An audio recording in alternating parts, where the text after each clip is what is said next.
Jewish noises! Duke Nukem Hidden Frequency. I was always into weird retro stuff. You know, VHS horror, PS1 games, 90s shooters. There was something comforting about how rough and clunky everything was, like the world hadn't figured itself out yet. That's probably why I ended up collecting old demo discs and forgotten builds. Most of it was junk or buggy pre-release versions, but last month, I found something else. I was at a local flea market when I saw it. Nestled between some scratched-up CDs and faded Goosebumps books was a black PlayStation case. No label. The words, Duke Nukem, Time to Kill, internal review copy, written in silver marker. $5. I didn't hesitate. I loved Time to Kill as a kid. Duke in a leather jacket, time-hopping to kill alien scum. It was a trashy, testosterone-fueled power fantasy with no apologies. So I brought it home, booted up my modded PS2, and popped the disc in. It started normally. Menu screen, grungy industrial music, Duke's gruff one-liners. I selected New Game, but something was off. The first level wasn't the Old West like it should have been. It was a grimy alley at night. Trash fluttered in the wind. CRT monitors glowed through storefront windows. A neon sign buzzed "Obey" in big blocky letters. The visuals weren't just low-res. They looked deliberately distorted, like the world was fighting to stay rendered. Occasionally, text would flicker across the screen too fast to read. I thought maybe it was an ARG or some unfinished cut. I walked Duke through the alley. No enemies, just ambient static, like a broken signal. Eventually, I found a pair of black sunglasses lying on the ground. I remembered they live instantly. I even laughed. Nice reference. Duke picked them up and growled, "Time to kick ass and chew bubble gum, and I'm all out of gum." The voice acting was different, slower, hollow, less smug, like he was waking up. I equipped the glasses and the screen glitched hard.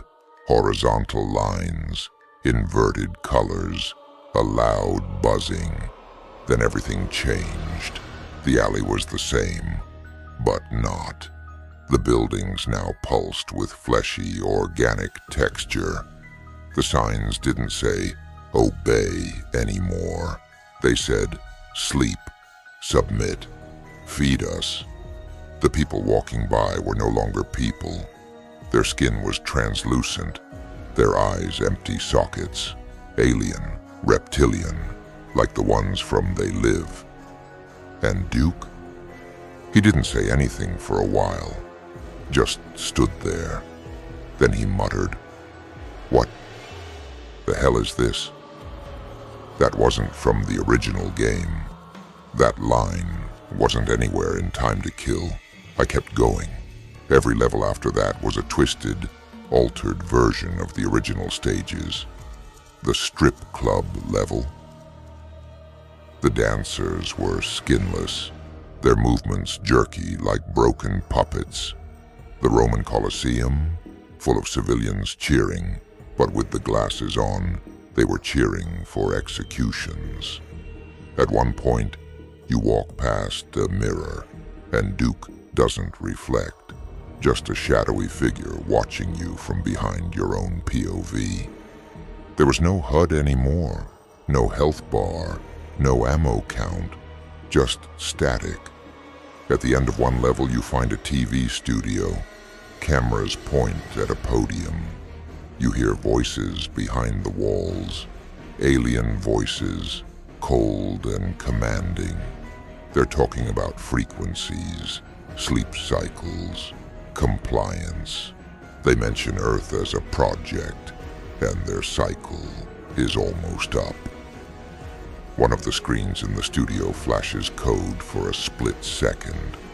I paused and rewound it on my capture card. It was binary. I decoded it. The glasses work because your reality is a signal. The last level is set in a modern city, but everything's melting. Buildings collapse. The sky glitches in red and black. With the glasses on, you see the word truth pulsing above a radio tower. Duke fights his way to the top, killing those alien bastards left and right. As you reach the final control room, the screen goes black. A message appears.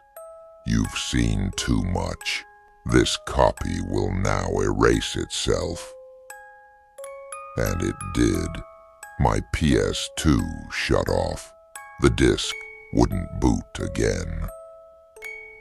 Later I dug into the game files I'd backed up. Nothing matched the known time to kill data. Some of the audio files were in reverse.